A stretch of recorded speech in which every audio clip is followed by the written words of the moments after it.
The 2023 Rock and Roll Hall of Fame nominees have been released, Kari, and there are some big hip hop names on it as well. Yes, sir. I want to go through every name because we're into more than just hip hop, and I'm sure a lot of these names aren't familiar to you because we're in that space. Kate Bush, Sheryl Crow, Missy Elliott, Iron Maiden, Joy Vision / New Order, Cyndi Lauper, George Michael, Willie Nelson, Rage Against the Machine, Soundgarden, The Spinners. Shout out Fort Worth. Yeah, man. The Spinners, man. That's a hood classic. Whoa. A Tribe Called Quest. Yeah, it's big. Shout out to Fort Worth. It's big that the Spinners are on that list. You know, we was about to do some shit. Yeah. Oh no. Yeah. Don't give it to them like that. I don't give it to them like that because we still got that samples mixtape or a playlist on the way. That's fire. The last three are A Tribe Called Quest, The White Stripes, and Warren Zevon or Zevon, whatever. It says to be eligible for a nomination, an individual artist or band must have released its first commercial recording at least 25 years prior to their nomination. So basically, all of these people, their first song came out at least 25 years ago. Some of the notable ones for me, and then I'll let you go. Sheryl Crow, huge. Missy Elliott, we need to get into that because that's huge. And she's a friend of the show. Yep.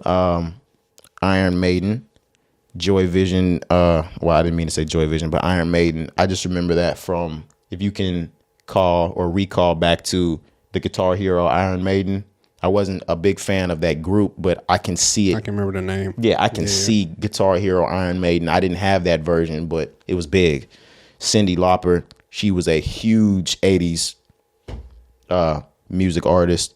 Willie Nelson, it's kind of amazing that Willie Nelson isn't in this already. I know that shit's crazy. I'm going to smoke one tonight just for my nigga Willie. Rage Against the Machine, I know about Ragers. The Spinners. Dog, like I'm still blown away. I didn't know that. And I didn't know that they were up for the Hall of Fame. Yeah, like that's amazing. I'm not even gonna lie. If y'all aren't aware of the Spinners, this is a soul group, kind of the origins of R&B from the 70s on. And they're from Fort Worth, Texas.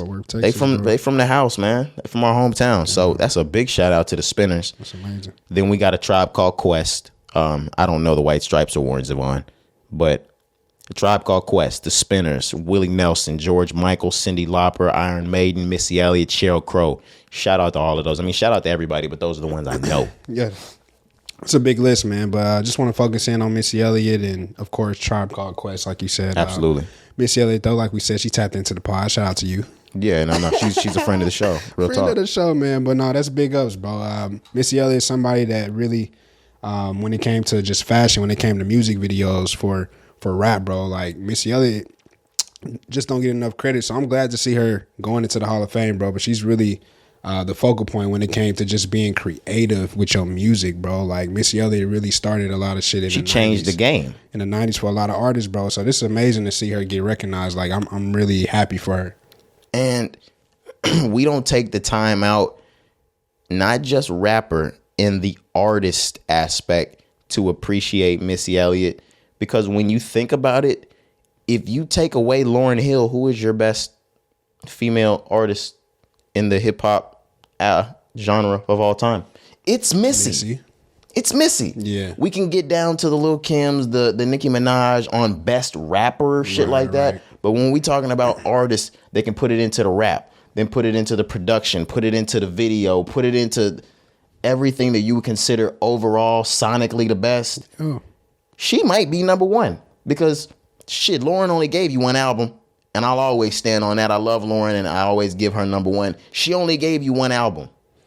Yeah, man, I'm glad you said that. I would have never even thought that way. Like, if you do take Lauryn out of the picture, like, there's nobody even that comes close outside of Missy. When she was peaking in her game, she's bigger than half the male rappers in this fucking game. That's why I said, bro, when it, like, she was very monumental. That's why I wanted to focus on fashion and music videos and the creativity that we see these days.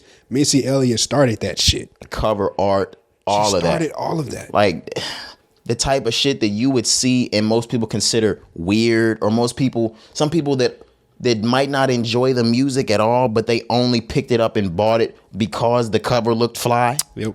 It's Missy, the type shit we were talking about last week with the Lil Yachty album covers, the Tyler the Creator album covers.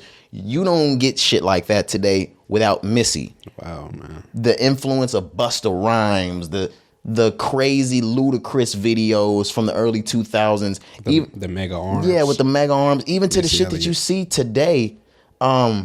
Yonkers, where Tyler the Creator eats a fucking cockroach.